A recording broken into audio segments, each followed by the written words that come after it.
Tax से मुक्त कर दिया गया। सभी आय वर्ग के लोगों के लिए टैक्स में भी कमी की गई। We see the next 5 years as a unique opportunity to realize Sabka Vikas, stimulating balanced growth of all regions. ప్రపంచవ్యాప్తంగా ఆర్థిక వృద్ధి మందగించినప్పటికీ భారతము మరొక మెరుగైనటువంటి పరిస్థితి కనబరుస్తా ఉన్నది. ఇది ఎంఎస్ఎంఈలకు మేలు చేకూర్చుతున్నటువంటి బడ్జెట్.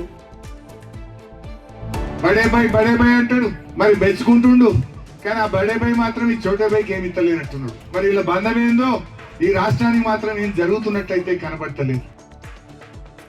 కేంద్ర ప్రభుత్వ బడ్జెట్ మనం చూస్తే స్పష్టంగా ఒకటి అర్థమవుతుంది. భారతదేశం సంక్షేమ రాజ్యం, దాన్ని పన్నుల రాజ్యంగా మార్చింది. ఈరోజు దేశాన్ని ఉద్ధరిస్తున్నట్టుగా ప్రగల్భాలు పలుకుతున్న బీజేపీ ప్రభుత్వాన్ని చూస్తే ఈ బడ్జెట్లో ప్రధానమంత్రి ధన్ ధాన్య కృషి యోజన అని ఒక కొత్త స్కీమ్ స్టార్ట్ చేయడం జరిగింది. దీనివలన దాదాపు భారతదేశంలో 100 జిల్లాలలో 1,70,00,000 వ్యవసాయదారులకు సహాయపడే ప్రోగ్రాము.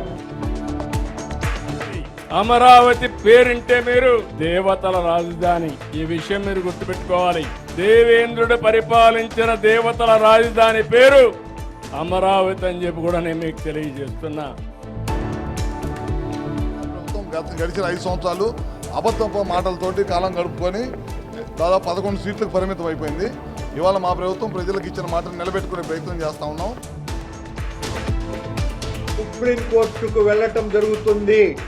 ఈ కన్సర్న్ ఆఫీసర్లు కమిషనర్ తో సహా సస్పెండ్ కావటం 100% జరిగిపోతుంది.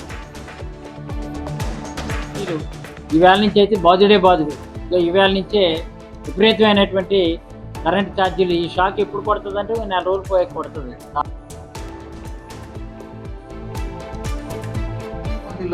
వైసీపీ చోటా లీడర్, గల్లీ లీడర్ నుంచి ఢిల్లీ లీడర్ అంటే ఎంపీల నుంచి గల్లీ లీడర్ వరకు వైసీపీలో హత్తిరాంజీ బాబా మఠాల భూములను 300 ఎకరాలకు పైగా దోచుకున్నారు.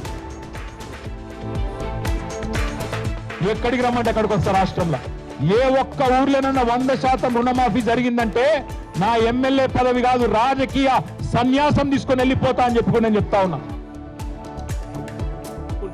అడవి చల్లగా ఉండాలని చెప్పేసి పాటలు పాడినటువంటి గద్దరన్న అవార్డుని తీసుకుపోయి అడవిని నరికి గంధం చెక్కలుగా మార్చేసినటువంటి సినిమాలకి ఇస్తావా గద్దర్ అవార్డు? తేడా తెలియని వాడు పాలనను గాలి వదిలేసి పాల్తు మాటలు కాగల్ మాటలు మాట్లాడుతూ అచ్చోసిన అంబోతుల ఊరేగుతున్న వాడు ఈ తెలంగాణ రాష్ట్రానికి ముఖ్యమంత్రి కావడం దురదృష్టంగా నేను భావిస్తా ఉన్నా. కాంగ్రెస్ డిపీట్, కేసీఆర్ రిపీట్ అని కాంగ్రెస్ పార్టీ స్వయంగా తన ఎక్స్ వేదికలో నిర్వహించిన సర్వేలో తేట తెల్లమైందని చెప్పి ఈ సందర్భంగా తెలియజేస్తున్నా.